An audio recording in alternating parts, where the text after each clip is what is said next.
ഇറാനിലെ അമേരിക്കൻ ആക്രമണത്തിനെതിരെ നിരവധി രാജ്യങ്ങൾ രംഗത്തെത്തി. ആക്രമണങ്ങളിൽ ഇന്ത്യ ആശങ്ക രേഖപ്പെടുത്തി. അമേരിക്കൻ നടപടിയെ ഐക്യരാഷ്ട്ര സംഘടനാ ജനറൽ സെക്രട്ടറി അന്റോണിയോ ഗുട്ടറസ് അപലപിച്ചു. രാജ്യാന്തര ആണവോർജ്ജ ഏജൻസിയുടെ അടിയന്തര യോഗം നാളെ ചേരും. ഇറാൻ വിദേശകാര്യമന്ത്രി നാളെ മോസ്കോയിലെത്തി റഷ്യൻ പ്രസിഡന്റ് വ്ളാദിമിർ പുടിനുമായി കൂടിക്കാഴ്ച നടത്തും. പശ്ചിമേഷ്യയിലെ സംഘർഷത്തിൽ ആശങ്കയോടെ ലോകം. പ്രധാനമന്ത്രി നരേന്ദ്രമോദി ഇറാൻ പ്രസിഡന്റ് മസൂദ് പെഷസ്ക്യാനുമായി സംസാരിച്ചു. പുതിയ സംഭവങ്ങളിൽ ആശങ്ക രേഖപ്പെടുത്തിയ നരേന്ദ്രമോദി പ്രശ്നപരിഹാരത്തിന് ചർച്ചയാണ് മാർഗമെന്നും പറഞ്ഞു.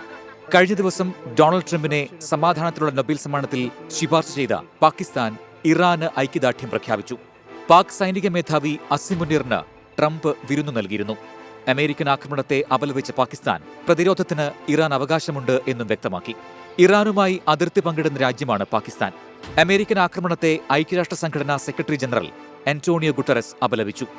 Russia, China, Turkey, Saudi Arabia, Oman, Iraq, Cuba, Venezuela, Chile എന്നീ രാജ്യങ്ങളും US ആക്രമണത്തിനെതിരെ രംഗത്തുവന്നു. ഇറാന്റെ ആണവ പരിപാടികൾ ലോകത്തിന് ഭീഷണിയാണെന്നും ഇതില്ലാതാക്കാനുള്ള ശ്രമമാണ് അമേരിക്ക നടത്തിയതെന്നും ബ്രിട്ടീഷ് പ്രധാനമന്ത്രി കെയ്ർ സ്റ്റാമർ പറഞ്ഞു.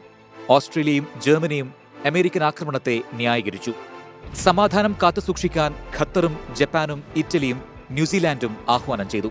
പ്രശ്നം ചർച്ച ചെയ്യാൻ രാജ്യാന്തര ആണവോർജ്ജ ഏജൻസി നാളെ അടിയന്തര യോഗം ചേരും. യൂറോപ്യൻ യൂണിയനും നാളെ യോഗം ചേരുന്നുണ്ട്. Middle east desk 24.